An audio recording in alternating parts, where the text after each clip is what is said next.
Visakhapatnam airport సెలవు ప్రకటించింది. సాధారణ ప్రజలకి సేవలందించినటువంటి ఈ విమానాశ్రయం 45 సంవత్సరాలుగా సేవలందించింది. అయితే ఈ విమానాశ్రయం యొక్క వయసు మాత్రం దగ్గర దగ్గర 85 సంవత్సరాలకు పైగానే అవుతుంది. 86 సంవత్సరాలు. 1940లో మేఘదూతలాగా రాయల్ ఎయిర్ ఫోర్స్ వాళ్ళు, బ్రిటిష్‌కి చెందినటువంటి ఈ ఎయిర్ ఫోర్స్ వాళ్ళు దీన్ని నిర్మించారు. అప్పటికప్పుడు ఒక చిన్న ఎయిర్‌పోర్ట్ ఉండాలని చెప్పి అత్యవసరం కోసం నిర్మించినటువంటిది. ఆ తర్వాత స్వతంత్రం వచ్చాక మన ఎయిర్ ఫోర్స్ వాళ్ళు దీన్ని స్వాధీనం చేసుకున్నారు.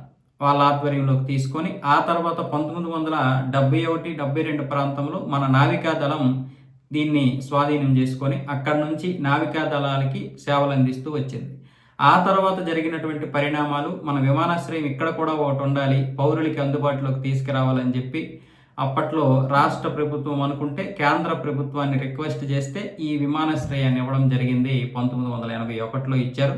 1982 నుంచి పౌర విమానయాన శాఖలకు కూడా సేవలు అందించే విధంగా దీన్ని తయారు చేయడం జరిగింది. కొంచెం రన్వేని పెంచడం జరిగింది. అలా ఒక్కొక్క దశాబ్దము ఒక్కొక్క సౌకర్యం పెంచుతూ 2012లో అంతర్జాతీయ విమానాశ్రయంగా కూడా రూపుదిద్దారు. అలా మన ఆసియా కంట్రీలో కొన్ని దేశాలు తిరిగేటటువంటి ప్రయత్నాలు కూడా చేయడం జరిగింది.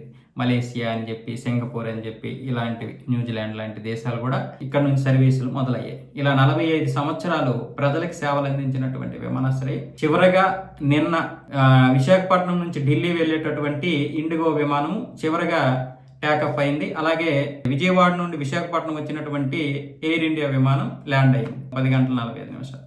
దాంతో ఇక ఆ యొక్క విమానాశ్రయం పౌర విమానయాన సేవలకి స్వస్తి పలికింది, సెలవు తీసుకుంది.